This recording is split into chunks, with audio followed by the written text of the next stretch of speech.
দুজনই ভেবেছিলাম যে ফ্যামিলি থেকেই হয়তো এটা হবে না, কিন্তু আলহামদুলিল্লাহ ফ্যামিলি থেকেই সবচেয়ে ভালোভাবে ওরা এটাকে তুলে ধরেছে, এটাকে সাপোর্ট করেছে এবং ফ্যামিলির জন্যই আসলে এটা এত সুন্দর করে হয়েছে।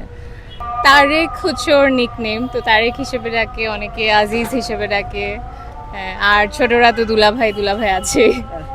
ওর অবশ্যই ফার্স্ট প্রায়োরিটি ক্রিকেট, কিন্তু আমি ওকে কখনোই ফোর্স করবো না যে বাংলাদেশে চলে আসো, কারণ মালয়েশিয়া ওর জন্মভূমি। তো ওর ওখানে খেলা, ওখানে থাকা অবশ্যই এটা প্রায়োরিটি। তো কখনো যদি চান্স হয় সেটা ওর উপর, আমি কখনো ফোর্স করবো না যে যেহেতু আমি বাংলাদেশি তুমি চলে আসো না, এরকম না।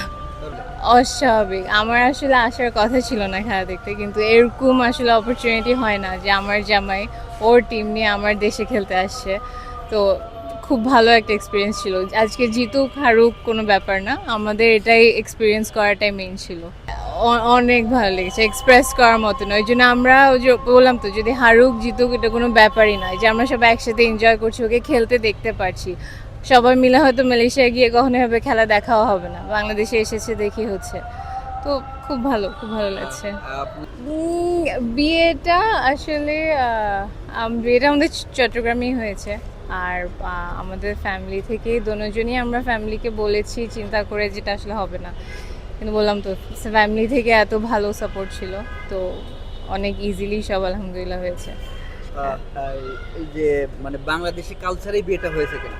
জি, ফুল একদম 100% বাংলাদেশি কালচারে। আমাদের মালয়েশিয়াতেও একটি ইভেন্ট হয়েছে, ওখানে আমরা ওদের সাইডের ফ্যামিলির বেশিরভাগ, কারণ সবাই তো আর বাংলাদেশে ট্রাভেল করতে পারেনি তখন। তো আমরা বাংলাদেশেও এক পুরো ইভেন্ট হয়েছে, মালয়েশিয়াতেও হয়েছে। জি জি, আমরা ঈদে হচ্ছে কখনো আমরা ঈদ বাংলাদেশে করি, কখনো আমার শ্বশুর বাড়িতে। শাশুড়ি কি বাংলা বলতে পারে কিনা? শ্বশুর শাশুড়ি বাংলা বলতে পারে না, শ্বশুর শাশুড়ি মালে বলে, শ্বশুর শাশুড়ি ইংলিশে কথা বলে। তো আমি হচ্ছে মালে শিখছি, এখনো বলতে পারি না, বাট ইনশাল্লাহ। না, বাংলাদেশ থেকে সবসময় আমরা আমাদের গরুর মাংস নিয়ে যাই রান্না করে, যাতে অ্যাটলিস্ট কয়েকদিন ধরে খেতে পারি। হ্যাঁ, ঠিক আছে, ঠিক আছে।